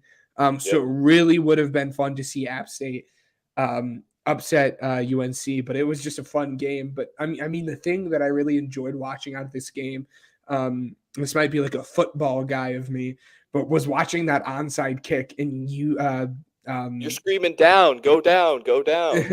Well, UNC just absolutely murked App State's. That was crazy. It's like I saw that. It's just like it was like those Madden glitches where like everyone gets pancaked at the same time. It just happened. But yeah, I was screaming at my TV because I turned it on. I'm like, get down! What are you doing? Like they don't have the timeouts to sustain this. He runs it in, and of course, App State has a chance. But yeah, from that game, North Carolina's quarterback Drake May, he's legit. I think this university is becoming slowly a QB university. I don't want to.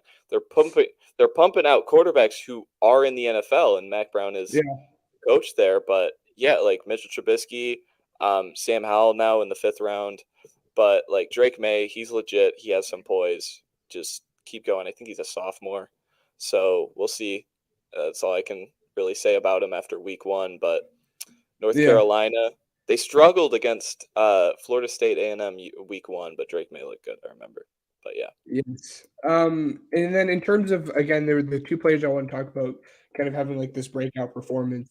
Was one Anthony Richardson that we already talked about, but 2 Joey Porter Jr., the cornerback out of Penn State. I think he had like 10 pass breakups. I think he's fun, and he's just I know it's gonna hurt me, but he's a super, super, super lengthy corner. I mean, one of the most lengthy cornerbacks I've ever watched. I mean, he's gonna be really fun to watch and kind of follow throughout this draft prospect. I mean, he might have, if he stays with it, or even part of what he did this past game, he might be playing himself into being a first-round pick. Oh, yeah. I think he has, the intangibles to do great things. I think he has the names of, Joey Porter around him. But, yeah, I was watching that as watching it for Purdue. But, yeah, like he was all around the field making plays every time Aiden O'Connell was looking downfield. He was making a play on the football. And that's just – it's a rare breed to see that size, that length, that speed – making play after play after play in Big Ten football. Exactly. But in terms of kind of just looking forward to this week, the game I know I'm watching and the game I know for a fact you're watching is the Alabama versus Texas game. And more specifically, I just cannot wait to see Will Anderson pummel Quentin Ewers to the ground. Will Anderson's winning the Heisman. I don't really care. Will Anderson's going number 1 overall to the Texans. But it's just going to be a super fun game to watch. And I honestly can't wait to see Quinn play against like an actual team. So all I'm going to say is just for Texas fans' sake, for meme's sake, please cover the spread. I'm not looking for a win. I'm just looking for a spread cover, and the spread I last checked was 20. So be within 20 points at home in Memorial Stadium against Alabama. Alabama is that team. You know, we don't get this game often. I remember a few years ago, LSU came to town with that guy, Joey B., and we hung with him. Yeah. And that was with Sam Ellinger, who was, experienced. Quinn Ewers. This is his test. You're a perfect prospect. I'm not saying be perfect, but I'm saying you got Bijan Robinson, you got Xavier Worthy. Ooh. You will just cover the spread, man. That's all I hope. Yeah, that's it. It'll be fun. And thank you for commenting. We have a fantasy thing later on. I will say Allen Robinson is going to be a great start in that game. But in terms of the other two games I'm kind of looking at is the Pittsburgh versus Tennessee. I like Pittsburgh in this. Or not Pittsburgh. I like Tennessee in this. I'm on the Hendon Hooker hype train. I think he's going to do some good things. But I think that's just going to be a fun game to watch. Yeah, I mean, Tennessee had to be ranked because I saw before the poll came out that Tennessee was favored on the road by a touchdown, and I thought that was insane to me. After the backyard brawl that was so entertaining to watch between West Virginia and Pittsburgh. I like Keaton Slovis. I've never, been outlandish about him. He's whatever. I really wanted to see him play with Jordan Addison, but Jordan Addison is, betrayer to Pittsburgh. But yeah, I'm also on the Hendon Hooker hype train. I think he's, big athletic guy. He reminds me of a quarterback I loved in 2017 by the name of Josh Dobbs. So oh yeah, that was my guy that year. But yeah, we'll see how it goes. And then we'll transition to the last game. I mean, battle of the two. My guy versus your guy. It really is. Yeah, I mean, Kentucky and Florida. Florida jumps up to what was it, number 12 ranked after being unranked, winning in the swamp against Utah. But yeah, I'm a big fan of Anthony Richardson. Prove it to me again. Just win this game again, and show that rocket arm, show the insane athleticism, and we're going to be talking about him truly in the same conversation that we're kind of looking at Bryce Young and CJ Stroud. As CJ Stroud puts up maybe another stinker. I don't know what a stinker is against an FCS school where they're favored by 40. Yeah. so I mean, on the flip side of that, the Will Levis, I said it before and I'll say it again. I wouldn't be surprised if Will Levis is the first quarterback taken off the board. That's how much I like his tools. I think he has the tools. I think he has the intangibles. I think it'll be really, really fun to see this. I think he has all the tools. I just think it's a matter of tying everything together in a cute little package. I think he's just going to be fun. And watching these quarterbacks just as a whole for this draft class is going to be crazy, especially compared to what we got last year. It's so much more fun watching from last year. All I watched was Sam Howell and Spencer Rattler week after week just disappoint me. Because, I'm being told these are the guys I got to watch. Yeah. But yeah, it's a lot more fun this year. Yeah. And then just real quick, I just wanted to point this out, not to toot my own horn. I talked about Mike Wright from Vanderbilt last episode. He did I wouldn't say very good, but he played well this past week. His first true test is going to be Wake Forest, which I think Sam Hartman's coming back. Hopefully. He was cleared for sure. It's been said he's cleared, yeah. Yeah. So this will be his first true test. And again, I don't think Mike Wright is going to be anything crazy, but I do think he's probably going to be the best quarterback from Vandy that we have seen since Jay Cutler. It's going to be awesome. I was looking at Vanderbilt's schedule after starting 2-0. If they can somehow pull this game out against Wake, they have a somewhat reasonable game at home next week, I think. And then they would travel to Tuscaloosa being 4-0. Imagine Vanderbilt being undefeated. That's why I really want Texas to win. Because I am a Texas fan, but also to think Vanderbilt technically should be in the college football playoff right now. Yeah. As of week 3. But yeah, it's fun. Yeah. So it'll be fun to see how this next week's gonna go, but I'm sure we're gonna get a lot more college action we can talk about next week's episode. But it was really fun having you on talking about this stuff. Yeah. Is there any last thoughts you have? No, except hook 'em horns. Like I cover spread, man. That's it. So, well, thank you, Matt, for having thank you for coming on. It was a blast having you. Yeah, no problem.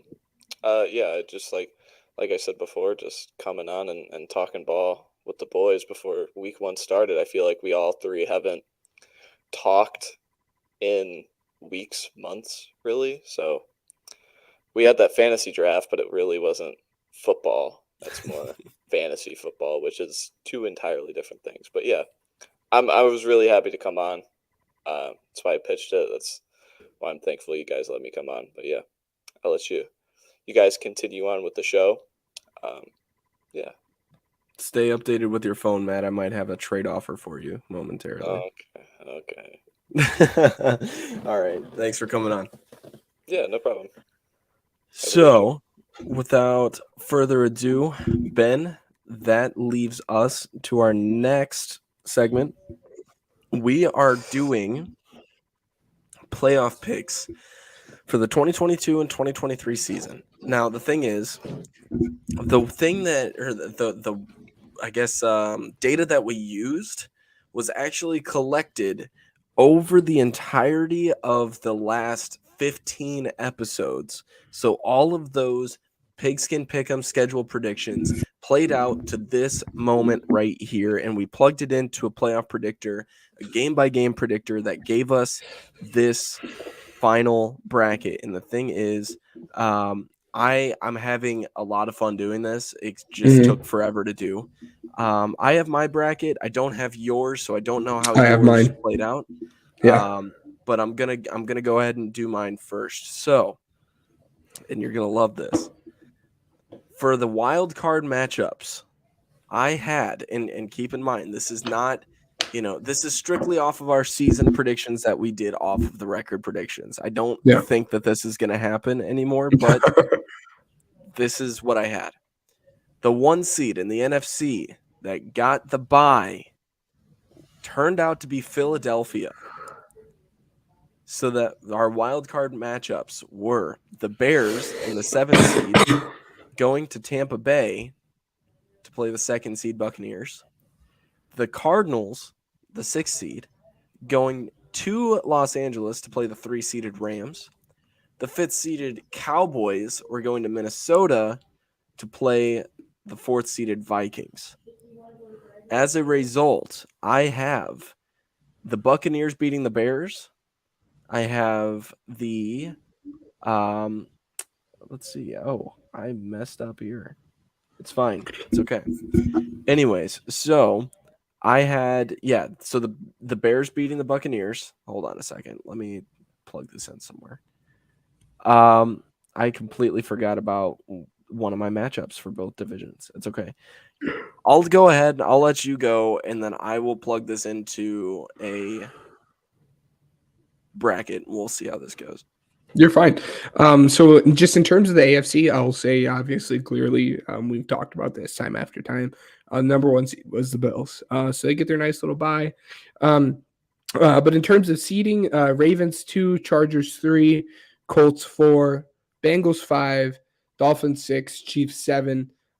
So just starting off the 5 and 4, which is the Bengals versus Colts. I have the Bengals taking that one. And then that leads us to the Dolphins versus Chargers. I really think the Chargers are going to very handily take care of the Dolphins. And then I have the Chiefs versus Ravens. I would not at all be surprised if the Ravens even go to the Super Bowl. I wouldn't predict it, but I wouldn't be surprised. So I have the Ravens beating the Chiefs there. As far as the NFC, I had the Buccaneers as the number 1 seed. Rams 2 seed, shockingly the Vikings 3 seed, Eagles 4 seed, Niners 5 seed, Saints 6 seed, and hate to tell you, Packers make the playoffs, 7th seed. But I do have them getting out the first round. Again, Packers versus Rams. Rams take that. And then that leads straight into the Saints versus Vikings. Vikings take that. And Eagles versus Niners. I have the Eagles taking that one. Okay. So yeah. Do you have your stuff already? Do you want me to continue straight into keep going. Keep going. You're good. All right. So then as far as that divisional round, that would leave the Chargers versus the Ravens. I think the Chargers are going to kill it. I think the Chargers beat the Ravens pretty handedly as well. But then that has the Bengals versus the Bills. I think the Bills are going to kill them. I really do. And then in terms of the NFC, that's Vikings versus Rams. I have the Rams winning that. And then I have the Eagles versus Bucks.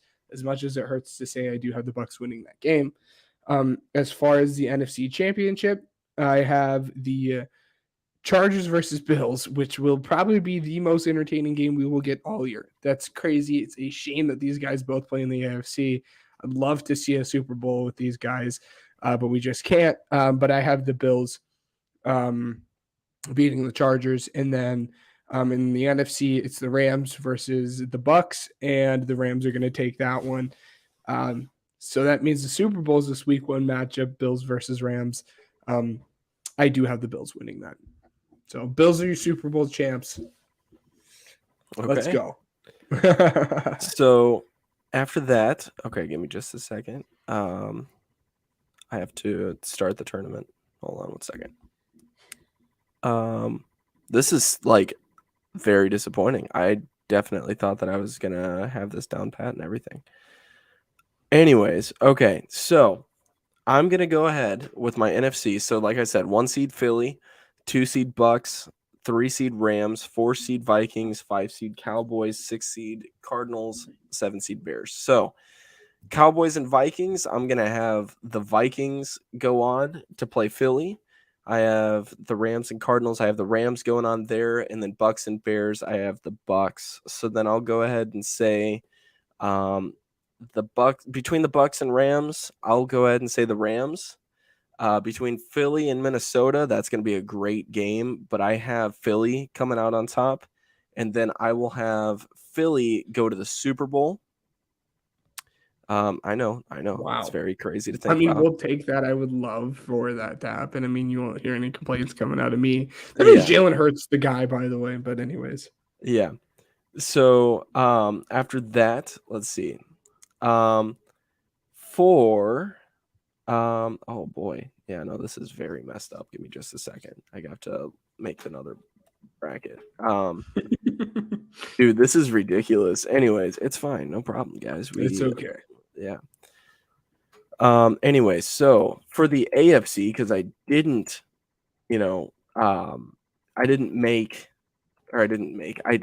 tell you what the rankings were for them. Mm-hmm. So my first seed was the Bills. The second seed was the Ravens. The third seed was the Chargers. Just like me. Fourth seed was the Colts. Just like me. The fifth seed was the Broncos. Okay. The sixth seed was the Raiders. Wow. And the seventh seed was the Chiefs. So the entire AFC division West division. Yeah. So that means between the Broncos and Colts, because they'll play each other, I have the Broncos. Unfortunately, I'm going for the Colts this year. We had pretty cool experience and Lucas Oil. So, Chargers and Raiders, that's going to be another classic. Like we mentioned earlier, I have the Chargers. And then between the Chiefs and Ravens, I have the Ravens. Let's see. And then that makes it Chargers and Ravens. And then Broncos and Bills. So I can close out of that because I have that written down. So Chargers, Ravens, Broncos, and Bills. We'll say, between that, the Chargers are going to end up beating the Ravens. And the Bills are going to end up beating the Broncos, which means, we're getting Chargers and Bills for the conference championship in the AFC, and the Buccaneers and Philadelphia in the NFC. The Chargers and the Eagles are going to the Super Bowl, as I said, and the Chargers are ending up winning the Super Bowl in a heartbreak fashion for you, buddy. I am very sorry. We're happy we made it to the Super Bowl. But it was very, I look forward to making an actual bracket with you. Yeah. It's just this is what we did, and I think this was a very cool little experiment that we did. Anyway, so we got 2 more segments coming up for you, and one of those has one of those fancy little drops that I added today. Another trip to Fantasyland. So that's what we're going to be naming it today. Our fantasy section is now named Fantasyland. I love it. Shout out to Vince for actually putting all of our stuff together, doing the voiceovers. We really appreciate it. I let him name that, and he came in clutch. That was awesome. Fantasyland. So pretty much all that we have is just risers and fallers, start 'em and sit 'em. I would put a riser in my book to be, in my book, it's a very tough start. It's a very tough person to draft. It's Christian McCaffrey. He's gone up on my books, but the thing is, he started so low. I mean, the man's made out of peanut butter and toothpicks. I tell people that all the time. So with that, Christian McCaffrey, another person, Allen Robinson. And, Rendon Dye coming in to comment there. He said, "Hype, boys. I got Allen R playing tomorrow. So excited for the football season." Yes, that is a great, great start in Allen Robinson. So I definitely would put him, start him, and he's definitely a riser.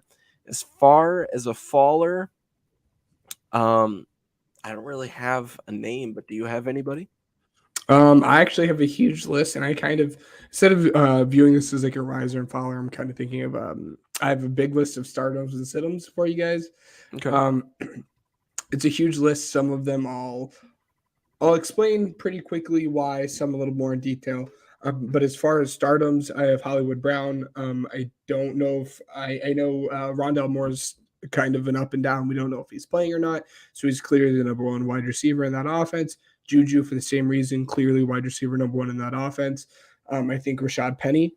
I think they're just going to run the ball down their throat. They're going to try to control that clock. And then I think any 1 or 2, or any wide receiver 1 or wide receiver 2 that is playing Thursday night in that Chargers versus Bills game. So, or not Chargers, Rams versus Bills. So I think Allen Robinson, Cooper Kupp, Gabe Davis, or Stephon Diggs. I think you have any of those 4 guys, start them. And then kind of what you said last week, it's a shame, but Antonio Gibson, you better start him if you have him, because he's going to get most of the touches there. So that's pretty much it, because we didn't get too many comments about it today, except we've already pretty much covered it. Yeah. So thank you for, Real quick, as far as sit-em, Breece Hall, rookie behind Michael Carter. Cam Akers, he's going to bounce back from ACL. We need to see what he's going to do. Kareem Hunt, because everyone and their mother knows that the Browns are going to try to run the ball. DeAndre Swift, because that interior offensive line, DeAndre Swift, because that interior of that offensive line scares me. And then you talk about their right guard getting hurt, going against that Eagles front against guys like Javon Hargrave, Fletcher Cox, and Jordan Davis. Not looking good. Elijah Moore, because of his quarterback situation. DK Metcalf, because of his quarterback situation. And any rookie wide receiver. So here's a riser that is unexpected. It's expected, but it's unexpected. Justin Fields. I'm hearing a lot of positive things out of Justin Fields. As far as fantasy goes, I like it. He's a running quarterback. You like those in fantasy. But nonetheless, that'll do it for Fantasyland today. Ladies and gentlemen, that means it's time for America's favorite game, Weddle. So we love that. Thanks again, Vince. This is great. But anyways, here we go. Ben is up 7-5. I'm on a little bit of a slump here, ladies and gents. It's time to get myself a win, but Ben needs to start us off here. Who do you have for your first player? AJ Brown. AJ Brown. All right. So one of these days you're going to get it. All right. So he's in the AFC defensive player. And I thought that easy was just quarterback, wide receivers, running backs. You're right. I'm jumping to hard. My bad. Anyways, 6'1". He's younger than 25. Oh. I already have a player. And he's in the AFC. Oh, I already have a player here. I'm going Deontay. No, Deontay Johnson's too old. And he's a wide receiver. You're picking Yeah, he wide is. receivers. You're right. My bad. It's been long. That's a shame because the player that I was thinking of was on the Steelers. Well, AFC, that doesn't really do anything. AFC team. So AFC running back would be my guess. I'm trying to think of a young running back there. I know one, but I don't think he's 6'1". But it's okay. I know one too. We're gonna. This is not who I wanted. I wanted to say J.K. Dobbins, but that division's already rolled out. Oh heck, Javonte Williams. I think he's too short though. He is too short, and he's a quarterback. All right, 6'1" quarterback. Let's look at the numbers, shall we? Plays in the North or South, and he's young.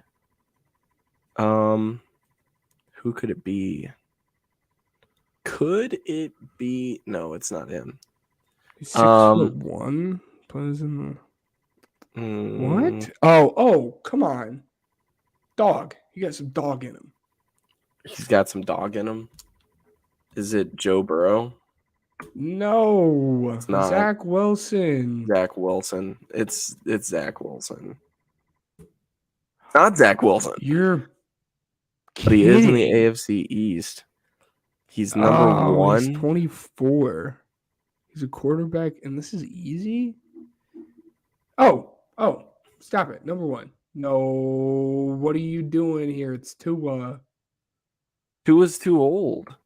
No, Tua was young, my friend. Oh yeah, no, you're right. My bad. All right. I was thinking of that division who wears number 1 at quarterback. That's crazy. I thought it was dog in him, bro. So for those that are new here, pretty much what we do, we help each other out in that first round. But anyways, every man for himself here. Ben's up 7-5. AJ Brown to start off. I'll let you go. Do you want first or second pick? I'll go first. All right. I'm going Justin Fields. Yeah. Ooh, okay. That revealed a lot. Okay, so he's in the NFC. He's not a quarterback, but he is on offense. He's a little bit shorter than 6'3". He's a lot older than 23, and his number is close to 1. I like that. I think I have a guess. Allen Robinson. I think his number's too off. So he is a wide receiver. All right, so he's kind of middle-aged when it comes to terms of wide Allen receiver. Robinson wearing number 1 is going to be weird. So I'm East going or South. DJ. This is he might be too old. Jeez. Yeah. Okay. You're too young. Sorry. Too young. That's all right. I was thinking jersey number, I was thinking height, and then I was thinking just a little bit younger. So younger. Well, hold on. Scroll down. What does that arrow say above? All right. So the guy who came to mind was CeeDee Lamb, but the age I don't think turns out. Yeah. Yeah, we'll do CeeDee Lamb anyways. I don't know. I'll be honest with you. It doesn't work because his number is 88. No, I don't want to do that. We'll do Kadarius Toney. No. He's too short and not old enough. Sterling Shepard is too short. Sorry. You suck. I'm really trying to it can't be Smitty. Smitty's too short. Can't be Kenny Golladay. James Washington? NFC East wide receiver, but he's tall. He's 6'2". He's 27 or 28. Yeah, he has to be 27 or 28. He has to be 27 because of the 25 there. Oh yeah. Okay.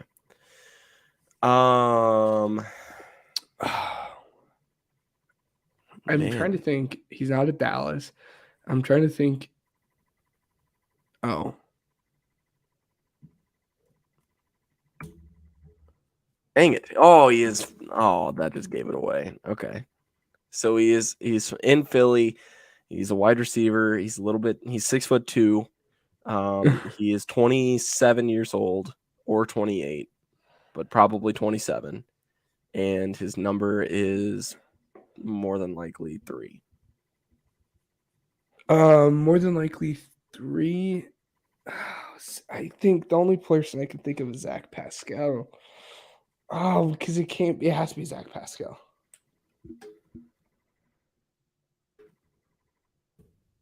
God dang it, dude. Come on. Come on. So that means Ben goes up again, 8-5. Whatever. Okay. So that turned out I would have never. Zach Pascal is like our 4th wide receiver. He's not going to get a lot of playing time. I wouldn't have even. I'm thinking. I'm like, it can't be AJ Brown. He's too tall. AJ Brown's 6'1", and the age doesn't work out. Number doesn't work out. Obviously isn't Smitty because he's number 6. And I'm like, I was just zoning out. It was just Qued. Yeah, it's okay. Anyways, good game. What's the name of the segment? Oh, you're not talking about Ryan and Ben? Oh, okay. Well, hold on. I've got it. It's time for Gridiron Goofs. Ladies and gentlemen, it is time for Gridiron Goofs, as Vince Gray just said. And Ben, you don't know what the topic is. I have no clue what the topic is. We're doing another draft, and this one is overrated foods. Wait, what? We're doing another draft? We're doing another draft, and it's overrated foods. And last time we did most rewatchable movies. I got the first overall pick. I picked Sandlot. You picked Inception. Horrible draft by you. But anyways, we're gonna go ahead. You got the first pick. This is gonna be a bold take here. Okay. I'm gonna lump a whole food together. Okay.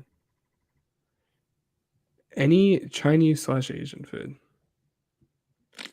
Okay. Mm-hmm.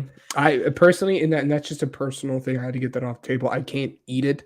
I got, not to get too graphic, got the stomach flu one year.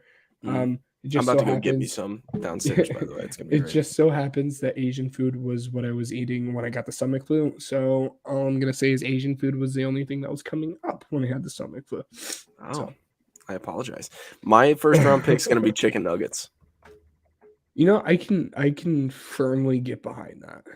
Chicken nuggets are just so overrated. McDonald's chicken nuggets aren't what they used to be, man. I used to love them so much, but it's just not the same.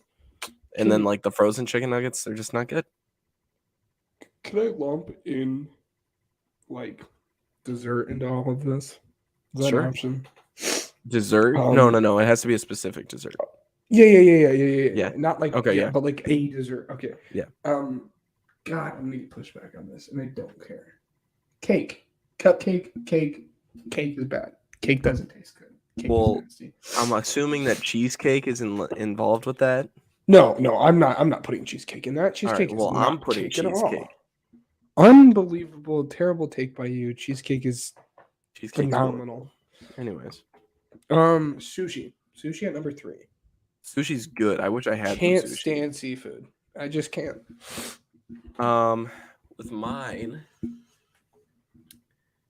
I don't know, because this is tough. You really sprung this on me, you know? Yeah, no, this is really tough. Oh man, this is really tough. Why can't I think of it? I already have one. I really don't know where to go here. I don't know which direction to go. I'm gonna go. Can I do a restaurant? Sure. Is that allowed? Sure. Yeah, we can we can throw it in there. Culver's. Wow, I very overrated. No one talks about Culver's enough. Actually, I disagree with you. That's terrible.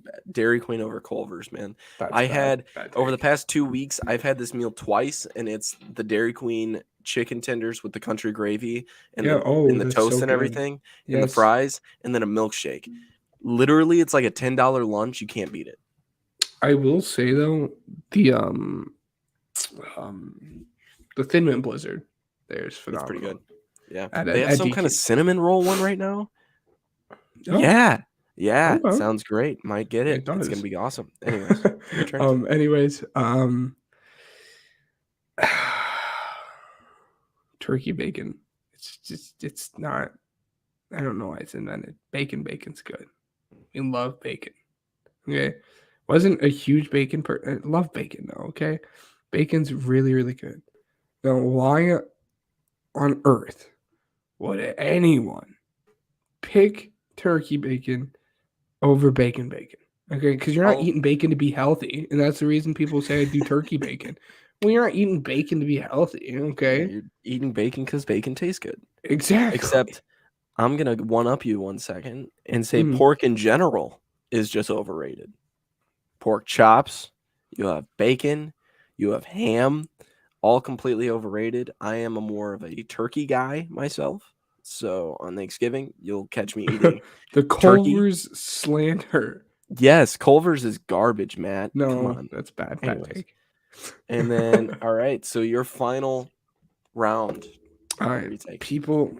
I don't know if you guys made it this far. I graciously appreciate it. We're again 2 hours into the podcast, but this is for the real ones. This is why you listen to this podcast. For the bold takes you get here, Gridiron gives. I might get booed off the air for doing this. Okay, lobster.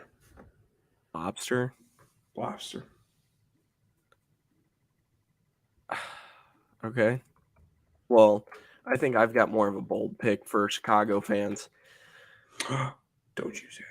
Your beef sandwiches are very overrated.